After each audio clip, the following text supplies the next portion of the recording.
a private venue or a resort for your wedding. There's some pretty key differences with the two destinations, so it's really important that you understand what they are at the start.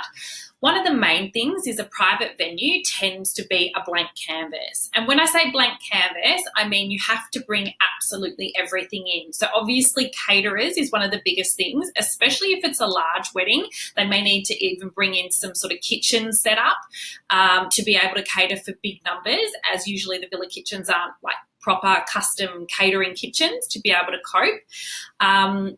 The advantage of a villa and being able to bring things in is that we can have a lot more control over your bar. So you can actually usually purchase alcohol at the local supermarket or bring it in duty free, and you can really save big bucks on your bar spend as opposed to being in a resort and paying resort prices for drinks. So that's a big plus. With private venues, you also need to consider that you'll need to have an event planner on site 100% because they need to oversee all the vendors coming in and out of the villa that day. Anything from styling to catering to staffing, waiters, bussies, people need to be cleaning glasses and all that sort of stuff. So there is a lot more involved with a private villa wedding as they don't already have the facilities there to cope with that sort of thing.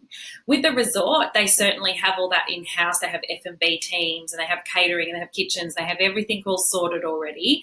But I guess the disadvantages with the resorts, a lot of the time they can have earlier curfews than a villa and they're just not private. So with the villas, you get complete privacy. They're not as strict with the curfews and people can sort of stay back into the wee hours and continue to party on. So it does create a different vibe. Probably one of the other main key things to remember is with the villas, they have a certain number of rooms, so can't always accommodate your entire group. So you will need to segregate your group, whether or not, just have the bridal party there for a certain number of nights, as the villas also have minimum stay requirements. So they're probably the main things to consider when comparing villas to resorts. I hope this information's helped you, and please feel free to reach out to us via any of our social media avenues. We'd love to chat to you about your destination wedding plans.